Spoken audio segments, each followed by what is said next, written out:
Kini saatnya kami membaca dan merenungkan firman. Bicara secara pribadi kepada masing-masing kami. Pakailah hamba untuk jadi alam saluran berkat firman, dan berikan sikap hati yang benar bagi kami, belajar firman untuk melakukannya, supaya kami hidup dalam berkat firman. Kami berdoa menyerahkan Pak Yosi yang akan mengadakan perjalanan sebentar lagi. Tuhan kiranya akan menyertai dari tempat ini ke bandara selanjutnya, ke tempat tujuan dalam melaksanakan tugas penyertaan Yesus itu nama Allah. Di dalam nama Tuhan Yesus kami berdoa. Amin. Mereka dulu. Shalom. Shalom. Mari kita buka satu bagian firman Tuhan dalam kitab 1 Tawarik. 1 Tawarik pasalnya yang ke-4. Tawarik itu di Perjanjian Lama ya. Itu kebanyakan nama-nama saja itu. 1 Tawarik pasal 4. Kita akan baca ayat 9 mulai dari ayat 8. Ayat 8 sampai ayat yang ke-10. 1 Tawarik pasal 4 ayat 8 sampai 10. Kita baca bersama-sama ayat-ayat firman Tuhan ini. Mulai dari ayat 8. 1, 2, 3. Kos memperanakan Harun, Asobeba dan kaum-kaum Aharale bin Harun. Yabes lebih dimuliakan daripada saudara-saudaranya. Nama Yabes itu diberi ibunya kepadanya, sebab katanya, aku telah melahirkan dia dengan kesakitan.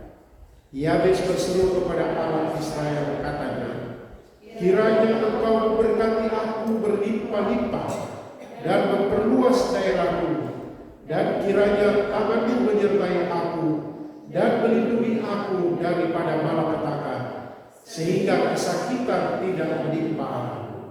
Dan Allah mengabulkan permintaannya itu. Demikian jauh pembacaan firman Tuhan. Yang berbahagia adalah mereka yang mendengarkan firman Tuhan dan yang melakukannya dalam hidupnya hari lepas hari. Pujilah Tuhan Yesus. Bapak Ibu saudara-saudara yang saya kasih dalam Tuhan Yesus Kristus, kalau kita membaca Alkitab dari Kejadian sampai Wahyu, kita biasanya mandek atau tersendat-sendat di kitab Tawarik. Karena rata-rata di kitab Tawarik ini menyebutkan nama-nama orang. Jadi si ini memperanakan ini memperanakan ini. Ada apa di situ? Kadang-kadang kita, kenapa ya? Baru nama-namanya agak susah. Ayat 8 tadi, Kos memperanakan Anu, Hasobeba dan kaum-kaum Aharlel bin Harun. Nama-nama yang tidak biasa di telinga kita. Tetapi memang bukan itu yang akan saya bahas. Tetapi saya ingin menjelaskan begini. Di mata Tuhan setiap pribadi itu penting. Amin. Hanya ditulis. Tapi kenapa perempuan tidak ada? Ada, tapi di tempat-tempat tertentu. Memang pada zaman itu perempuan dianggap golongan kelas 2. Tapi di hadapan Tuhan tidak. Buktinya kalau kita lihat dalam silsilah Tuhan Yesus, ada beberapa perempuan yang namanya masuk. Bahkan perempuan-perempuan itu dikategorikan orang kafir, orang berdosa, ya toh? Seperti Rahab, pelacur, dipakai jadi alur di mana silsilah Yesus yang lahir secara manusia melalui itu. Tapi saya tidak akan bahas itu.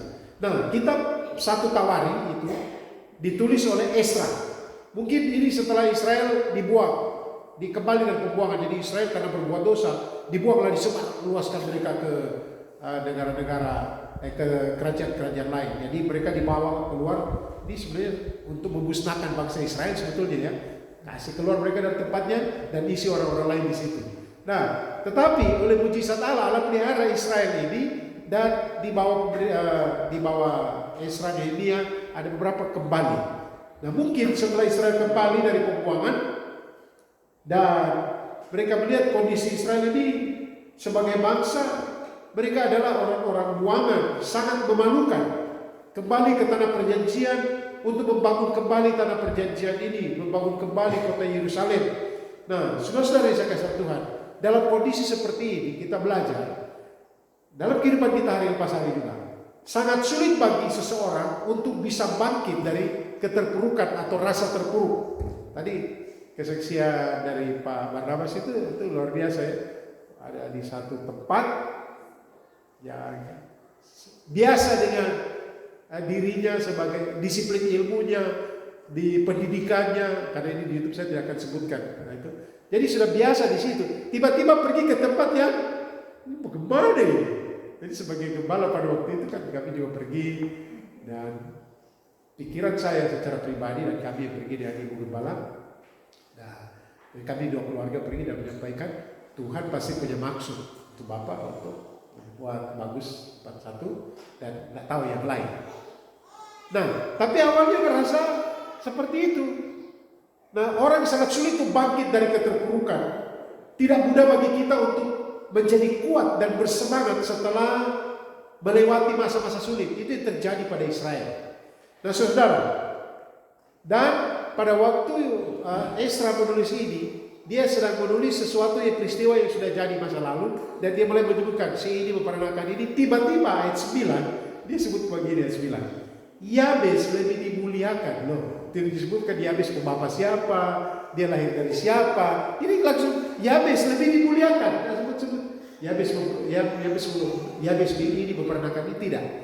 Nah, saudara-saudara yang saya kasih dalam Tuhan Yesus Kristus, tentunya di saat membahas tentang pribadi-pribadi orang-orang dalam silsilah, dan ketika Tuhan pakai dia mengingat Yabes, dia langsung tulis Yabes ini lebih dimuliakan dan seterusnya. Berarti Yabes ini orang istimewa, pasti dia orang khusus, istimewa. Karena itu Bapak Ibu Saudara, judul khotbah saya pada saat ini atau tema khotbah saya pada saat ini yaitu menjadi pribadi yang spesial, menjadi pribadi yang istimewa. Dan sebenarnya kita semua spesial, istimewa, ya. Kita dari lahir dari siapapun istimewa. Dari status ekonomi bagaimanapun kita istimewa. Cuma kadang-kadang kita tak menyadari keistimewaan itu. Jadi judul khotbah saya pada saat ini adalah menjadi pribadi yang istimewa. Saudara-saudara, Yabes ini pribadi istimewa. Pertanyaannya, bagaimana mungkin atau bagaimana atau mengapa dia spesial? Nama-nama ada banyak, tetapi dia spesial. Dia tidak disebutkan dia bapak, dia mama, tapi langsung dijelaskan Yabes lebih dimuliakan. Saudara-saudara, apa alasannya sehingga Yabes itu lebih istimewa? Saya mencatat di sini ada 3 alasan. Kita lihat ayat 10. Di ayat 10 yang kita baca tadi, Yabes berseru kepada Allah Israel dan seterusnya.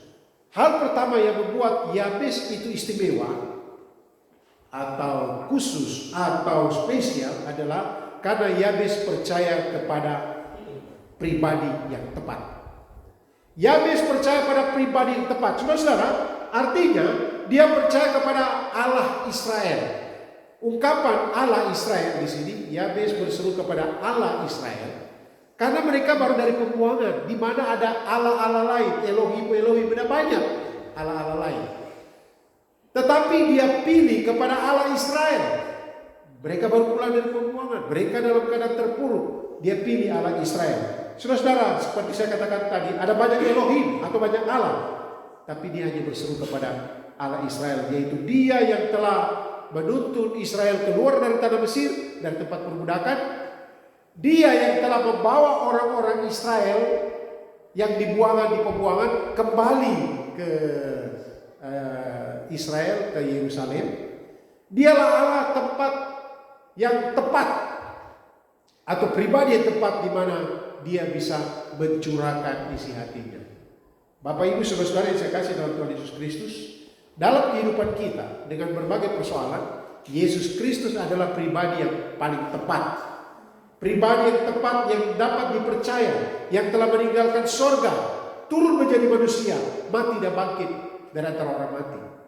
Hidup, naik ke sorga, dan dikatakan oleh Alkitab, aku pergi kepada Bapa untuk menyiapkan tempat bagimu. Jadi Tuhan Yesus bicara pada waktu dia mau naik ke surga, spesial, aku pergi untuk menyiapkan tempat bagimu. Artinya apa? Karena kita spesial, yang diutamakan adalah tempatnya akan kita pergi setelah mati. Hidup itu sementara, toh? Saya tadi pagi merenung, saya mau 60 dan saya sementara menyiapkan renungan ini, wah sapu hidup beler terus, bersinaju Tuhan ini gimana? Siapa bagaimana ini? Padahal saya rasa biasa saja itu. Dan seperti yang kesaksian tadi, Biasa kita kalau beler-beler itu pakai tisu tuh, wah ini hidup seperti.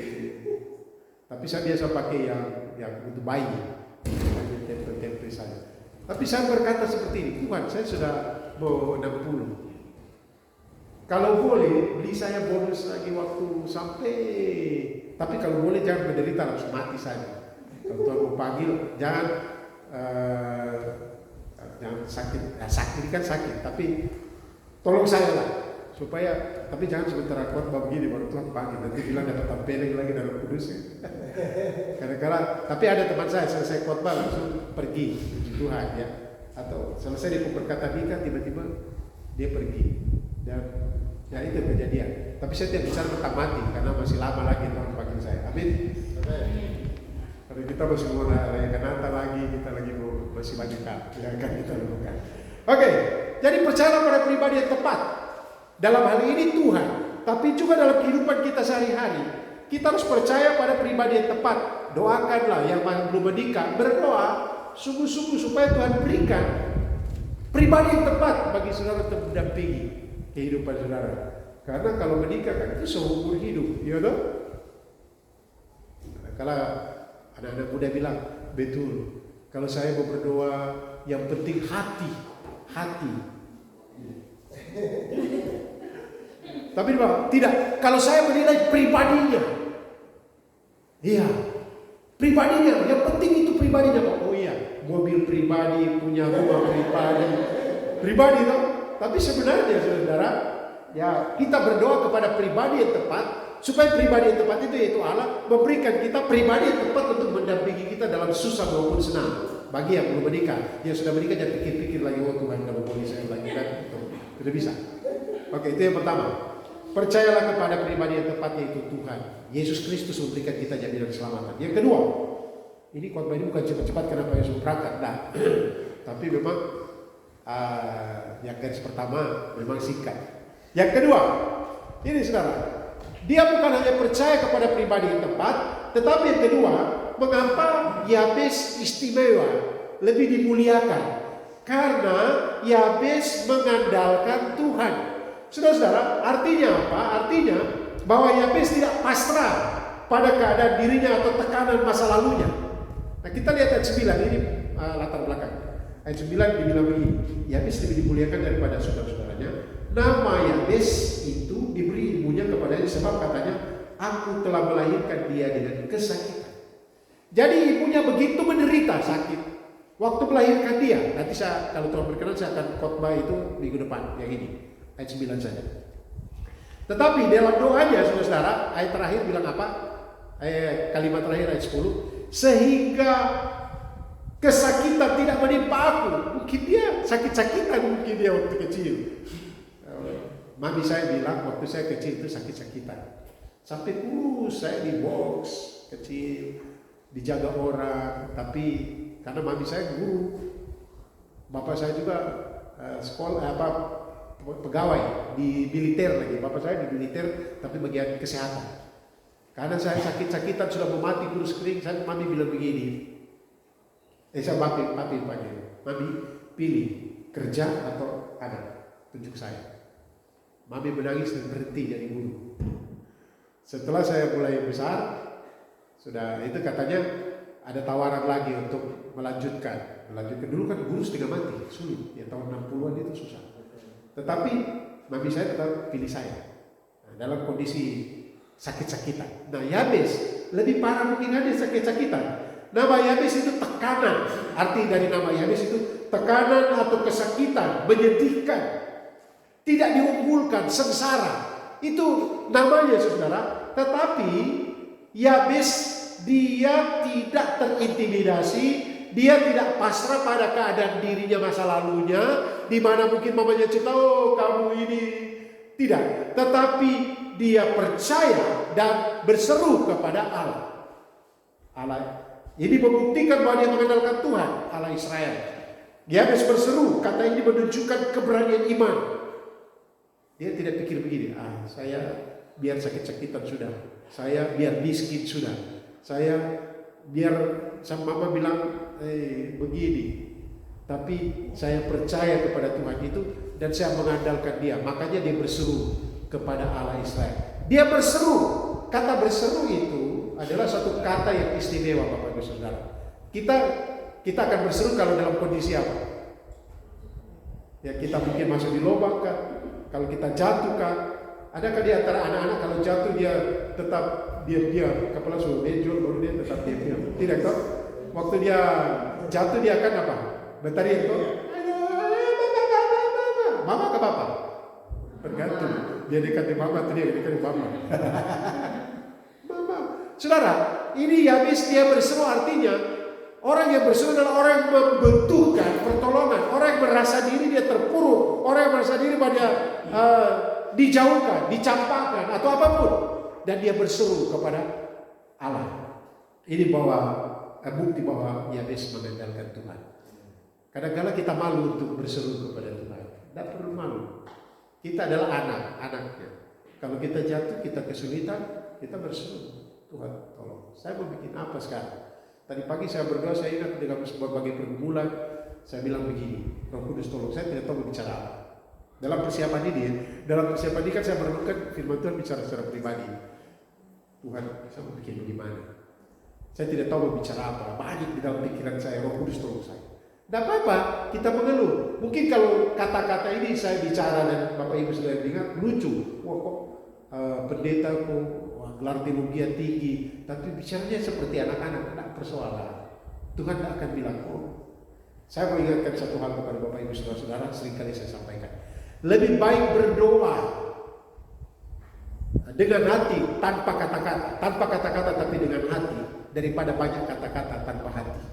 Dan banyak kali kalau doa itu keluar dari hati, kadang-kadang kata-katanya belepotan. Bilang seperti bahasa Indonesia tidak jelas. Karena memang curahan isi hati. Dan kalau kita berdoa secara pribadi, kita berdoa kepada Bapa di surga. Kadang-kadang saya berdoa, saya bilang begini, saya mau bicara bisik-bisik saja kepada Bapa, supaya setan kau tidak dengar, tertawa saya lagi. Tapi ya sebenarnya tidak peduli ya, kita berdoa saja, setan kau dengar, saya tidak bicara dengan kau, saya bicara dengan Bapa saya di surga. Amin. Saudara, andalkan Tuhan. Bukan hanya percaya kepada pribadi yang tepat, tetapi kita harus mengandalkan Tuhan, mengandalkan Dia. Yang ketiga, mengapa Dia istimewa? Mengapa Dia spesial? Karena Yabes mendapat jawaban atas doanya. Saudara-saudara yang saya kasih dalam Tuhan Yesus Kristus, sebenarnya Yabes tidak mendesak Tuhan untuk jawab doanya. Karena kata-kata dari doanya apa? Kiranya Engkau. Kemudian berapa kali kiranya di situ? Coba lihat di satu ayat ini. Ada 2 kali ya. Kiranya Engkau memberkati aku. Kiranya tanganmu menyertai aku dan melindungi aku. Sehingga dan seterusnya. Artinya dia berdoa mengatakan, aku percaya kepadamu, aku mengandalkan Engkau. Tetapi tidak paksa, sesuai dengan kehendak Tuhan saja. Dan luar biasanya, dan Allah mengabulkan permintaannya. Saya membaca beberapa penafsir. Ada penafsir bilang begini, Yabes ini pemimpin, sehingga dia punya banyak murid. Sehingga pada waktu Esra menulis, ketika menyebut nama Yabes, dia ingat Yabes lebih dimuliakan karena dia seperti ini. Tetapi ada seorang penafsir bilang begini, Yabes ini orang biasa. Coba lihat doanya kata-kata orang-orang biasa yang memohon. Pertama, dia mohon berkat berlimpah-limpah. Kalau dia sekaya raya, dia tidak kayak bilang begitu, Tuhan berikan berkat berlimpah-limpah. Betul kan? Tidak. Kan dia pernah bilang dia kemungkinan orang yang biasa-biasa saja.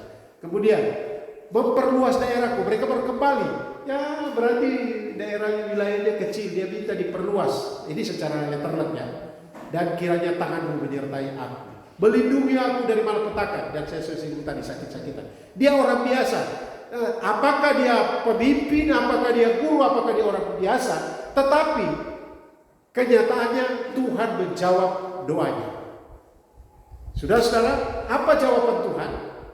Yaitu mengabulkan. Tapi kita harus belajar, jawaban doa itu tidak selalu mengabulkan. 1 mengabulkan, 2 menolak, 3 sabar dulu nanti. Nah banyak kali kita Tuhan suruh tunggu di dalam ruang tunggunya, sabar, gitu.